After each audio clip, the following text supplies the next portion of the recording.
Welcome back.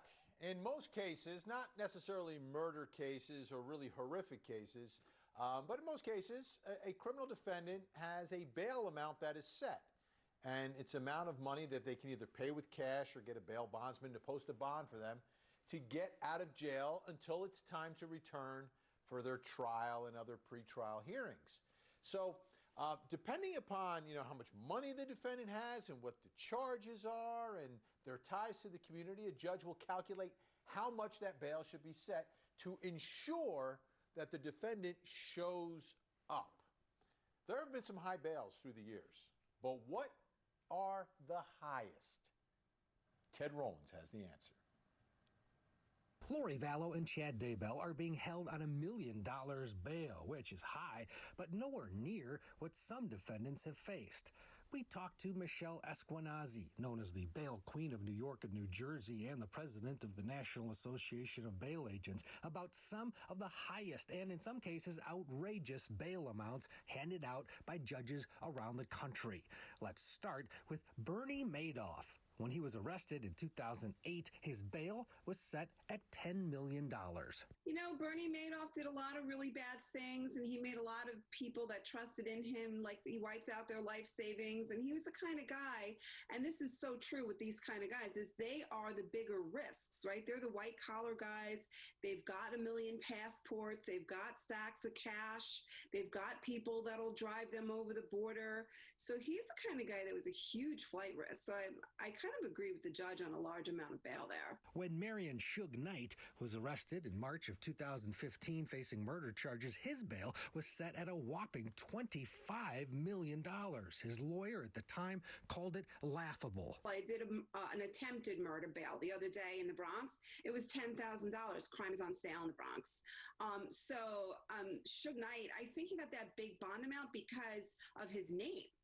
I think it was like a name notoriety thing, and that put the judge on the map, it put the prosecutor on the map, and it was super unfair to him. Likely the most egregious example of high bail came in 2010 when an Ohio judge set it at $1 billion for a woman suspected of running 2 brothels. What would motivate a judge to throw $1 billion at somebody in bail? Isn't it pointless and just making a statement? I mean, honestly, sometimes you give a judge a robe, you give someone a costume, and they just go with it, right? They run that part. And for me, I don't know the judge, but I would imagine that he has some narcissism issues. The all-time highest bail ever, $3 billion for Robert Durst. I had lots of money. I'd never get caught. I got caught. The real estate tycoon accused of murdering his friend had once lived as a woman while running from the law. Sounds like he would be hard for my bounty hunters to find. Yeah, I mean, it sounds like the judge probably did the right thing in setting bail, but I don't understand. See, a crime like that, to be honest with you, it's a capital crime. It bears remand with no bail. Durst's bail was later reduced to $450,000 by an appellate court. Back to Lori Vallow and Chad Daybell. Is $1 million too much for the doomsday couple? They are tremendous flight risks. They were found on their super duper vacation in Hawaii, right? And then they just happened to have gotten caught. I mean, she's the kind of person that, like I said, she would shave her head, dye it purple, be in the next country, because obviously Hawaii didn't work out, right? I mean, why not go to Canada? All right, let's bring in Court TV anchor Ted Rollins. Ted, you tracked down the bail queen. I wouldn't have guessed. She's from New York? Yeah. Is she from New York? Did you pick up on that? Wouldn't have guessed. Never would have picked up on that. And yeah, the judges get dressed in their costumes. That was funny. That was funny. Okay, let's talk about Chad, though. Chad Daybell and Lori Vallow Daybell, because bail's an issue for them.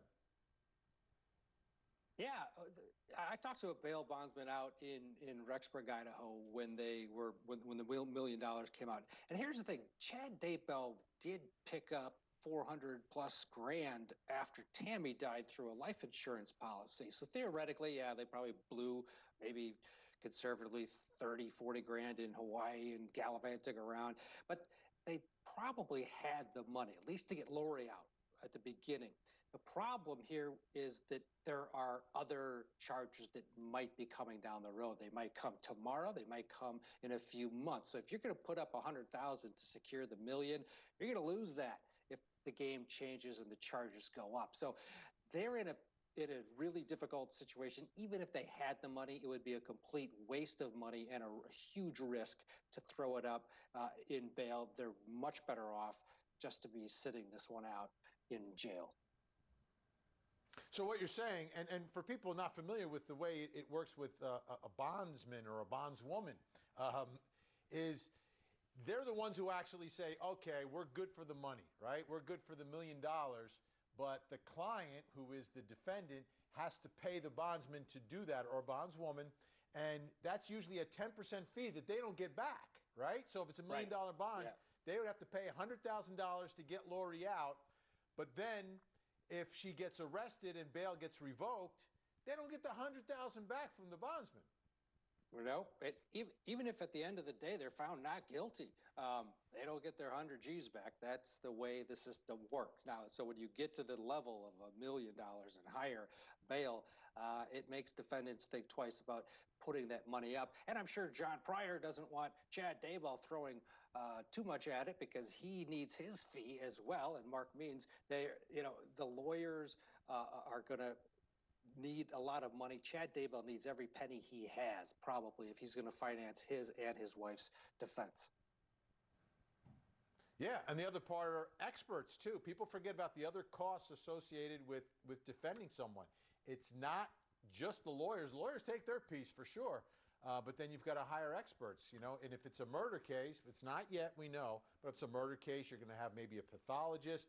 Here you've got the bones in the backyard. You're going to need some expert to talk about that. And who knows, maybe GPS experts as well.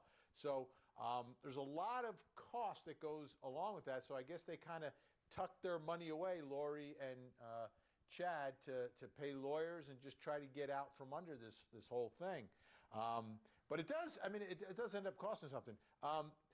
Chad Daybell filed that motion for change of venue today. That's a